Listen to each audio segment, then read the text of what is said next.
I'm sitting here with a good mate of mine, CJ Hobgood, inducted into the East Coast Surfing Hall of Fame. What'd that mean to you when that happened?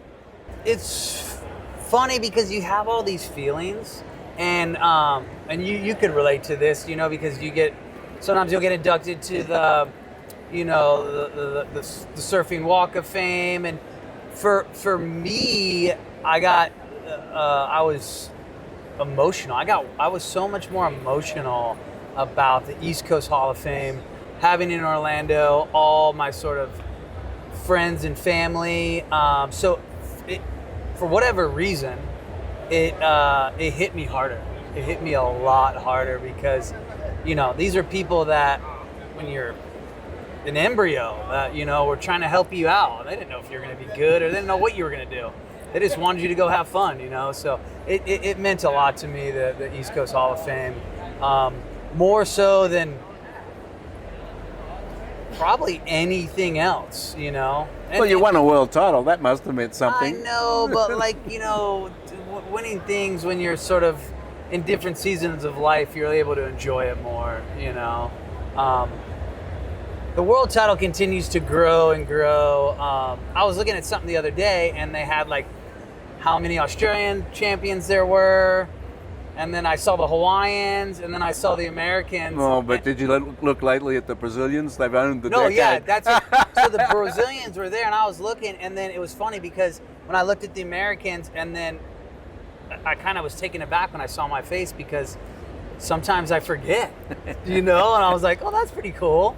So I get to still kind of enjoy it, I guess. Well, next year is going to be the 50th anniversary of the WSL. Started off as the IPS, became the ASP, turned into the WSL, and it's 50 years. Well, I'm not good at math, but you were 76, and right. That'll be 2026. So. Yeah, I'm the first guy. Yeah, so and that's how I remember. That's how I remember 1976. Yeah, they got all sorts of plans. They're going to be dragging me all over the place, I heard. Oh, I believe it, man. I believe it. Well, that's cool. 50 years. 50 years for surfing and sporting. And 30 years for the East Coast Surfing Hall of Fame. We're going to celebrate it here in January at the 2026 in the new class we're going to induct. That would be pretty rad. Pretty rad. I'm hoping I'm going to be a part of it. They just said I might get some... might drag me up on there for a hot second. Oh yeah, I think they want you to get up there with Hunter and ad lib. Hunter's pretty good though, so that might be hard to follow. But no, it's and you get to see your friends that you grew up with. Rich Price used Shapeless Boards. My first year on tour was with Brian Hewitson. Huey. Yeah, I still run into Todd Morcom. We have a similar sort of eating restaurants that we like in town, so I always see him. Oh, the Japanese restaurant. That's the one I like. Yeah. So it's just full circle, man, and to be able to enjoy it all and to watch all the people that we grew up with, and see how rad of a time that was, and with surfing and growing up. And you transitioned into the business world. Yep, and I guess we'll be working the rest of our lives, with Salty Crew over here. The dream continues, man. No one wants to hear about it. Well, it's also 50 years of Surf Expo coming up too. 50 years of Expo. Oh yeah, at the January show we're gonna be celebrating 50 years of WSL, 50 years of Surf Expo, 30 years of the East Coast Surfing Hall of Fame. Serious bicentennials running around here, huh? Wow. So it's gonna be one hell of a big party. Yeah. So I'm gonna ask you. I'm not 50 yet. Outside being inducted into the East Coast Surfing Hall of Fame, what's your most memorable surf win? Which is one that you go, oh, that was insane? Yeah, the laws of supply and demand. For whatever reason, Mendaka was really, really special, and for so many reasons. Because when they first had the event, you would be surfing in Anglet, and you would only go up there when there's waves. So maybe you would surf a semi up there, and to be able to win, and they had pretty much the whole event there, and you're dealing with the tides, and there's just so many things. And it was pumping. And then if you ever surf that wave, and then they sort of throw you off into the harbor, and there was just things that were you'd have to grow up in that time, and like there's so many things that outside of my control that and to be able to win that event, I was finally cleaned out my storage unit. I got it down to a small storage unit, and then there was the Mendaka trophy in the back, and I was looking at that and I was like, man, that's pretty special to be one of the few people to be able to surf that event and to be able to win it. I mean, I don't know how many years they finished there or whatever, but it hasn't been too many winners thrown off the harbor there. So that one was special. I got a fun question. Chopu, cloud break, or pipe?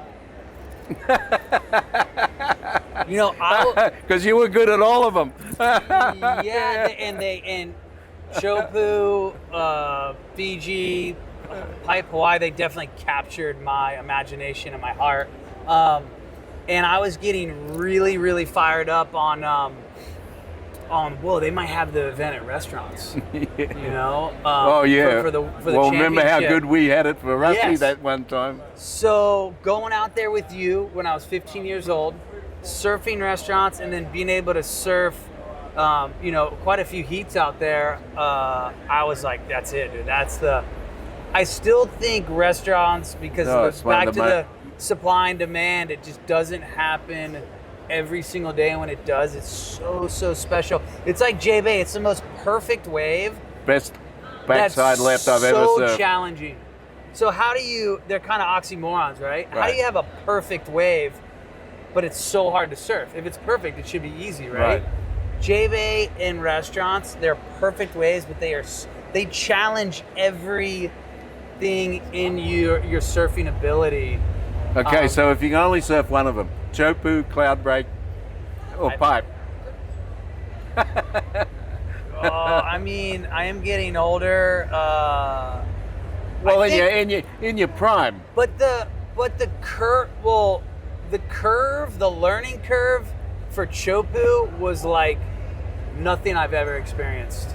I mean, every year we would go there, you would learn something different, because it was like, take your leash off, don't take your leash off, use a leash, don't use a leash, you know, put a wetsuit on, don't put a wetsuit on, use a vest, don't use it, like sit here, like the learning curve was so, it made it really, really fun.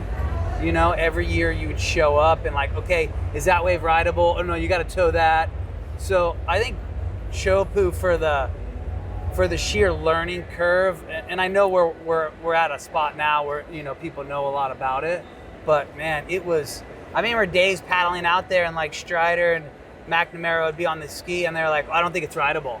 But you're already jumped off the beach, you're already halfway paddled out, you can't turn around now. Sun's coming up. You got to have a go. Yeah, so I mean, I think for those reasons, you know, Chopu is like really, really brings back some cool memories. So finally, on a personal note, we were involved together with Rusty for a long time. Absolutely. And we had the Rusty house. Forever bonded us. Well, we had the Rusty house, remember? Yep. I think it was 4 winners. It was 4 winners, right? And we had the storage, that was the most special, storage unit in the back for all our boards. That was the most. But between the trips to Tavarua, the Jerry Pipe House, I mean, Rusty gave me, via you believing in me, a dream path to living my dreams. You know, those were great times. You and your brother and the Rusty house. We had the most incredible experience. The best times, man. It was. I still can't believe to this day that I got to experience that. I got to be that. Well, it was a great time for me too, because of my friendship with Jerry. That's how it all came about. Yep. I was in Tavarua with Jerry at the Masters, and he was complaining was having a problem with people paying the rent and all that stuff. And I just said, well, you want to rent the whole house? Yeah. And he went, well, what do you mean? I said, I'll rent the whole house. And he gave me a number, and I said, done. And then we were living the dream, and it was funny because I think there was a point where they were like, maybe we should sell it, and then every time. No, we had an opportunity to buy it. Yeah, and we didn't. No, but remember every time they would show the house, the realtor would come in with the buyer, and we would bag the house. Oh, there's rats everywhere. You don't want this The place. appliances don't Yeah. work. Oh man, we would do anything they could do. Please don't buy this house. Please don't buy this house. Yeah. And we'll see you in January Yep. for 50 years of Surf Expo, 50 years of the WSL, and 30 years of the East Coast Surfing Hall of Fame.